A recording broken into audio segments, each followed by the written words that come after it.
Alhamdulillah wassalatu wassalamu ala rasulillah amma ba'd. Segala puji hanya milik Allah subhanahu wa ta'ala, Rabb semesta alam. Salawat dan salam mudah-mudahan tercurah bagi junjungan kita Nabi Allah Nabi Muhammad sallallahu alaihi wasallam. Lagi dan lagi terjadi kasus pencabulan di area pesantren. Dan kasus ini terjadi di Kabupaten Agam, Sumatera Barat. Kasus pencabulan 40 santri oleh pengasuh pondok pesantren Madrasah Tarbiyah Islamiyah di Kabupaten Agam. Puluhan santri laki-laki di pondok pesantren Madrasah Tarbiyah Islamiyah MT Canduam di Kabupaten Agam, Sumatera Barat menjadi korban pencabulan. Pelaku ternyata dua oknum guru berinisial RA 29 tahun dan A 23 tahun. Kapolresta Bukit Tinggi Kombes Pol Yesi Kurniati mengatakan, total sementara jumlah korban ada 40 orang anak. Kasus ini masih terus didalami dan kemungkinan korban bertambah. Dan ini kasus yang sangat miris karena kasus pencabulan ini kepada anak didiknya sebanyak 40 siswa dicabuli. Dengan diiming-imingi yaitu dipijit. Dan bahkan si pelaku ini mengancam korbannya kalau tidak mau memuaskan hasratnya maka dia tidak akan naik kelas. Dan pelakunya yaitu dua orang. Yang pertama Ronald Andani yang berumur 29 tahun dan Arif Abdullah yang 23 tahun. Dan Ronald Andani ini adalah seorang pengasuh atau ustadz yang selalu menggaung-gaungi di media sosialnya bahwa sanya Wahabi. Ya. Dan dia juga dikenal sebagai orang yang ahli tasawuf, ya, ahli dalam penyucian jiwa atau tazkiyatun nafas. Ya, memang hatinya mungkin bersih, tapi nauzubillah si anunya nggak bersih, ya.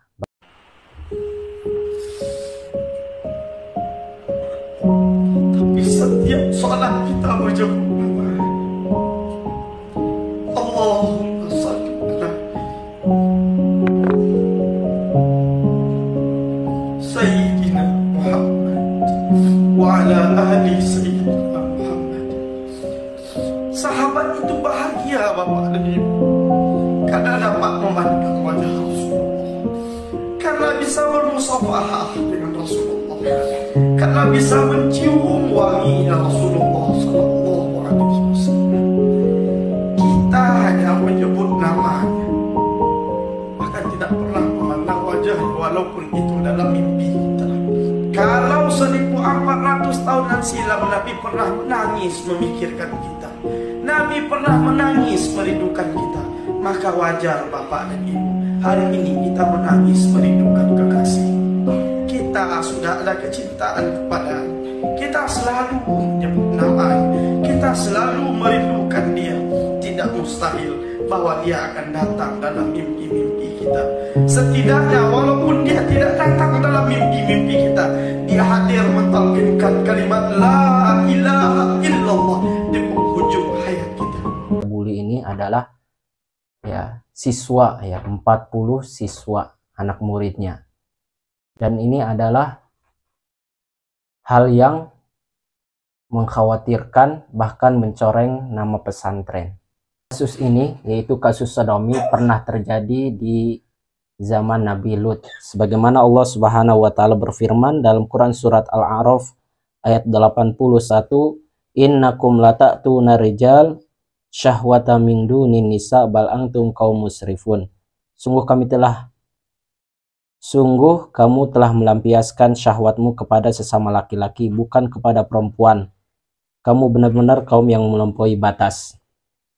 Wa makana jawaba qaumihi illa an qalu akhriju min qaryatikum innahum unasu yatatahharun. Dan jawaban kaumnya tiada lain hanyalah berkata, usirlah mereka, yaitu Nabi Lut dan pengikutnya dari negeri ini. Mereka adalah orang yang menganggap dirinya suci, ya, yaitu bahwasanya sodomi, yaitu ya kaum sodomi atau kaum Nabi Lut yang suka antara laki-laki dengan laki-laki atau guys atau gay, ya. Dan kasus ini bahaya ya jika sering terjadi. Takutnya azab Allah Subhanahu wa taala yang turun, dan Allah Subhanahu wa taala mengangkat ya suatu kampung nanti ditimpakan kepada orang-orang yang melakukan maksiat tersebut. Dan RA ini adalah orang yang paling dekat dengan Kiai Idrus Romli yang anti dengan dakwah salaf.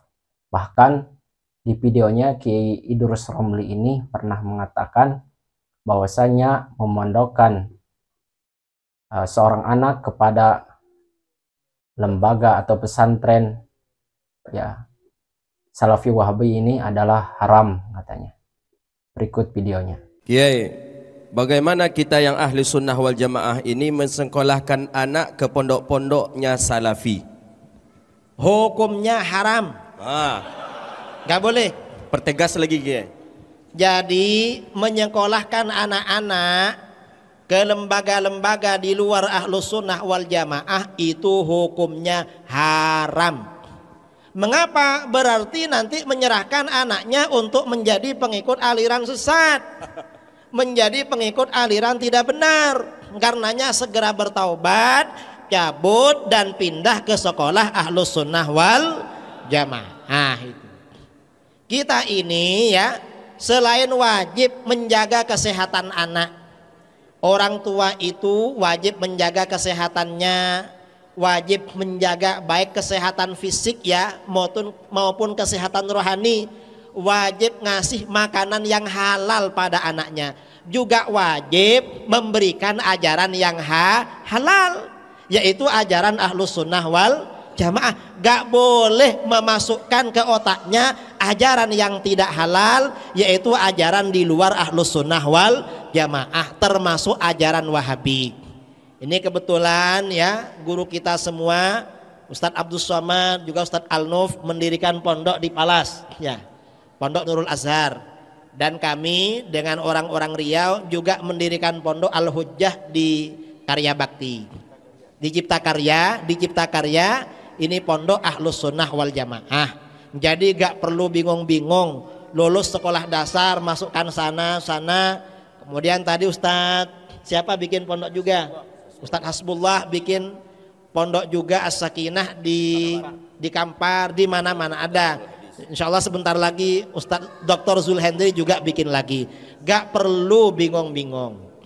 Dan saudara-saudara perlu tahu, muridnya Ahlus Sunnah wal Jamaah dijamin lebih cerdas daripada muridnya Wahabi.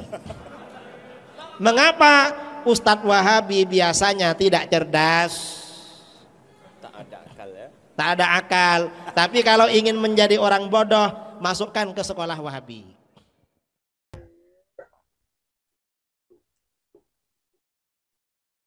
Kasus pencabulan ini sangat miris dan sangat mengkhawatirkan kita sebagai seorang orang tua yang tujuan memondokkan anaknya adalah yaitu untuk belajar agama. Tetapi apa yang terjadi, nauzubillah, oknum ini RA dengan ya AA ini malah mencabuli muridnya ya, mencabuli sampai 40 siswa.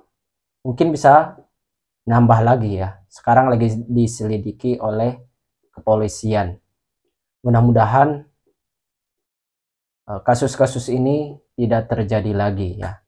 Dan mirisnya pondok pesantren ini yang pastinya bukan pondok yang digembong-gembongi, yaitu Salafi Wahabi. Kalian sudah tahu, dan orang-orangnya ini adalah orang yang sangat benci terhadap dakwah salaf atau dakwah sunnah ini. Semoga Allah Subhanahu wa taala menjaga kita dan keluarga kita dari dosa-dosa, dan menjaga generasi kita dari hal-hal kemaksiatan. Barakallahu fikum. Alhamdulillahi Rabbil Alamin.